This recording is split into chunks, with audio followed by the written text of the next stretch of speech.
my review of Chuunibyou and Shitai, episode 7. So let's get into this. Side note though, I'm gonna say I'm a little sick right now. So if there's something a little different about this video or something, I'm sorry. You know, I'm a little sick, so I'm just gonna try to do the best I can with this review.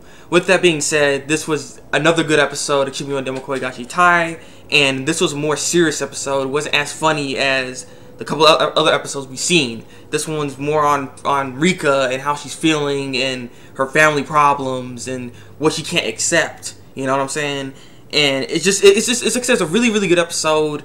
And at the end it was very interesting as well. So basically, let's get down into it. I want to try to get to the gist of everything.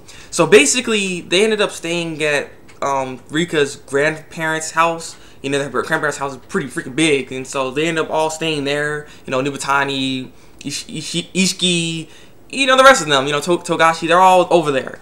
And so with that, the thing is, we see Rikka, she's like very quiet, and she's not like that. She's never really quiet. So I'm like, what's going on? Why is she so quiet? And it's like, it's really odd. And Togashi wants to know what's wrong with her, but she's not saying anything. And so they ended up getting out and get on this bus. And after they got off the bus, they ended up meeting with Toka, ended up going to the grandparents' house, and that's where they were staying and stuff like that. And like I said, Rikka ends up just running into her room like immediately as she gets there, because apparently she has like some tension between her grandfather. Her grandfather don't really, I don't know, he seems pretty mean towards her, and I'm like, what's up with that? It's like, hey, why are you still acting like a little freaking girl and stuff like that? I thought you'd grow up a little bit. I'm like, what's going on here? You know? So I'm like, what's happening between them?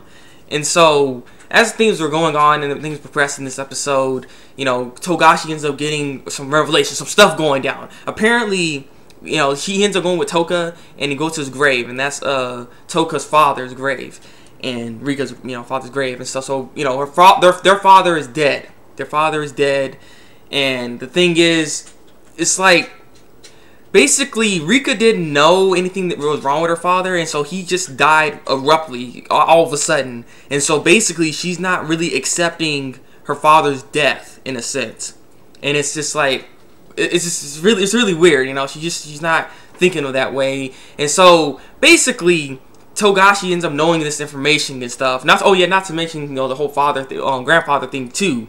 Her grandfather don't really accept her for some reason. He can't accept her. I don't know why, but he just can't accept her. But so with that, Togashi ends up going back to talk to her and say we can go to Ether Horizon and stuff. You know what I mean? He's just trying to figure out, trying to help her out, because she's just down this whole episode. And so they end up trying to leave, though she ends up getting hit in the head by this little tin can thingy that drops down, and then freaking Toka ends up climbing up there all beast-like. I was like, okay. And so, but they end up getting away.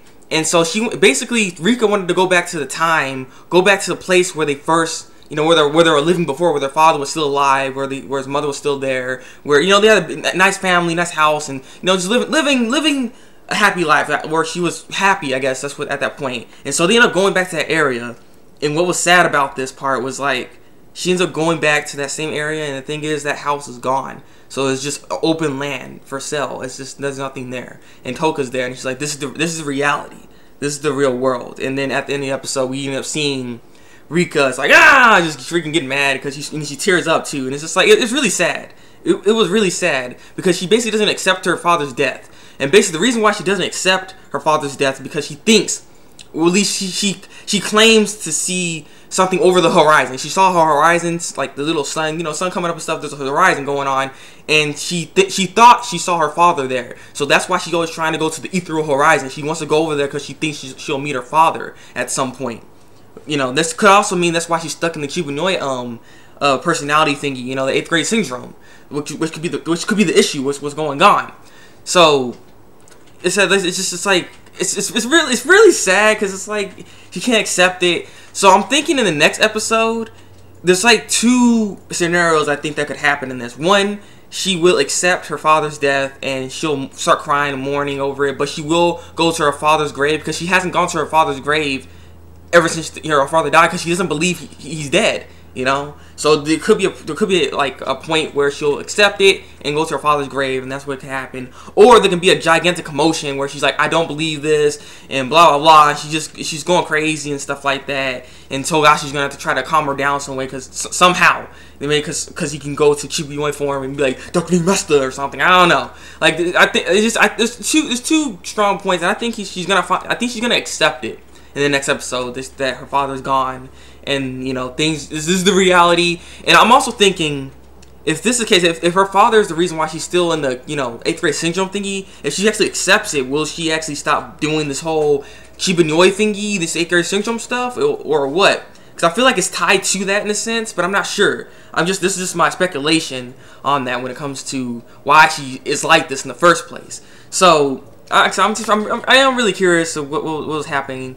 Also, one other thing that I'm pretty sure I'm not sure if everyone noticed this, but their mom dropped them off at their dad's family side, you know, for their dad's father, basically.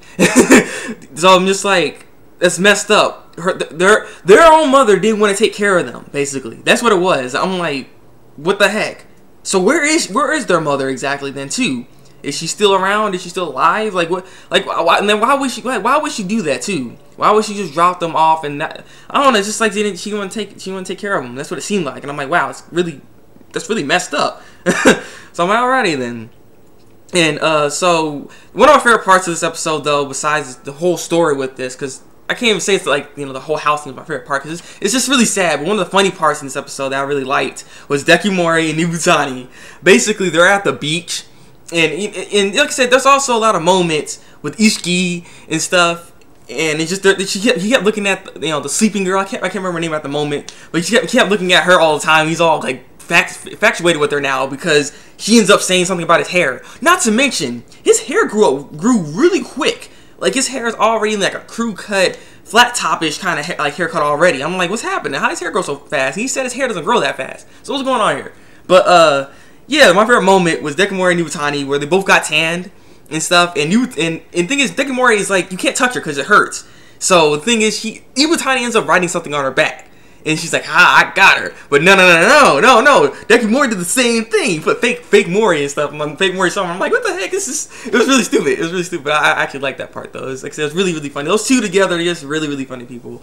So, like I said, what are you guys' thoughts on this episode? What do you think? What kind of turn of events do you think is going to happen? Do you think Rikka will actually accept her father's death and finally go to his grave? Or do you think she will resist this and try to think of another way, or think, oh, he's not dead. He's not dead. Try to find some other thing, and there's gonna be a lot of commotion and struggle and stuff. Because I think I could see them struggling or making her struggle for the fact that she could like struggle to end up accepting it and stuff. But what do you guys think? Give me your thoughts and opinions down below in the comment section. I really want to know.